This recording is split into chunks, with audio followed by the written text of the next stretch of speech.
assignment often dictates where the vast majority of your time is spent.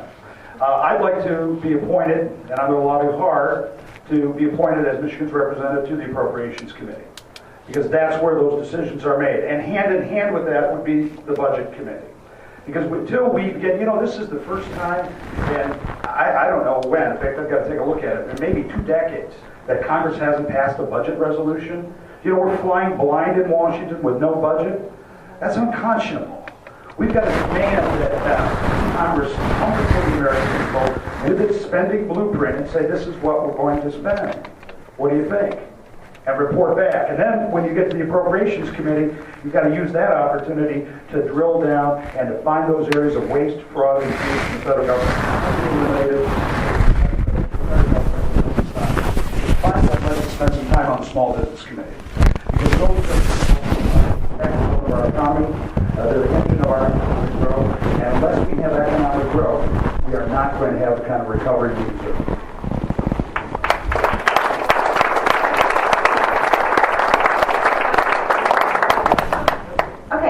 We have our last one is 2 minutes, and they each get to have a closing statement, which they can share a little bit more about themselves. Thank you again, Roseanne. I want to thank all of you for being here tonight. It's very important, and I've been so encouraged by meetings like this that I've been to all across Oakland County.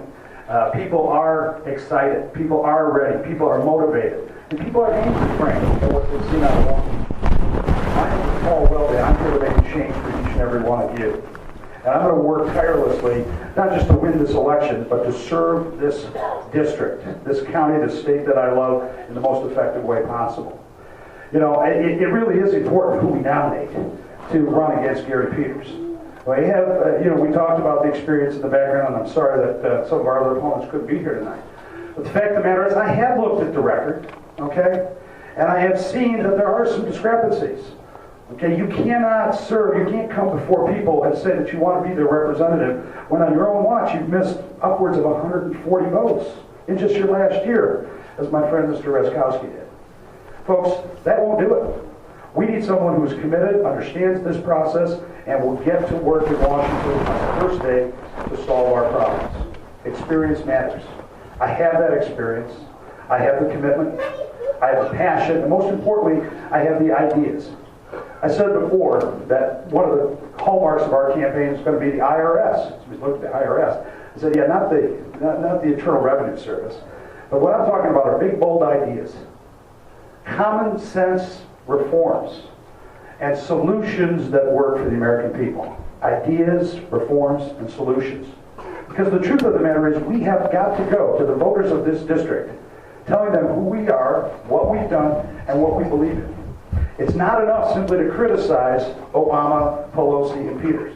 God knows they've given us plenty of ammunition, and we're going to do that. But we have to offer a governing agenda that the people of this district, this county, this state, and this country can embrace. I can do that with all of your help. Thank you very much. Well, thank you. It's a great question, and I hope everybody heard it. It really was a question about whether I would support Congressman Paul Ryan's roadmap for the future. Well, folks, I've known Paul Ryan for almost 20 years. In fact, he worked for me at one time back in the early 90s. And the answer is absolutely. Because the free ride is over. More people your age believe they're going to walk on the moon than they're ever going to collect Social Security. And that's a sad fact. Until we come to grips with entitlement reform, all this other talk is, frankly, it's important, don't get me wrong, but until we get a handle on entitlement, mandatory spending, we'll never get this budget under control. And so, yes, Social Security and Medicare. What do we do with Medicare? It's going to be broke now by the year 2020. In fact, that and Social Security is already paying out more than it's taking in. And so what we have to do are adopt those reforms, move to a very different system. Secure the retirement funding and future for everyone 55 and over, but change the system after that. This is more directed towards Paul. You mentioned that you were in Congress back in the 90s. Well, I wasn't in Congress. Well, you're right, not in Congress, right, correct that. But you were part of the contract with America. Where did the Republicans go wrong? Well, I think the Republicans, and I'm stand up. The question is, where did the Republicans go wrong? I can tell you where the Republicans went wrong. It really happened after 2002, after the midterm elections, when compassionate conservatism became a blank check for everything that came down the pike. The Republicans, and this is one of the things that happens in Washington, and you don't realize that, everybody comes to Washington with a great idea. And what do politicians want to do? They want to make friends. They want to get elected. They want to say yes to everything. And too many times they do, Republican or Democrat. You know, the ability to go to Washington with the experience and the understanding of how the system works is very, very important. You've got to have your principles intact from day one. You've got to recognize that while there are many great ideas, we can't fund all of them. We have to be able to say no. And if it means reforming the budget process to create incentives for politicians and members of Congress to vote no, I would embrace that.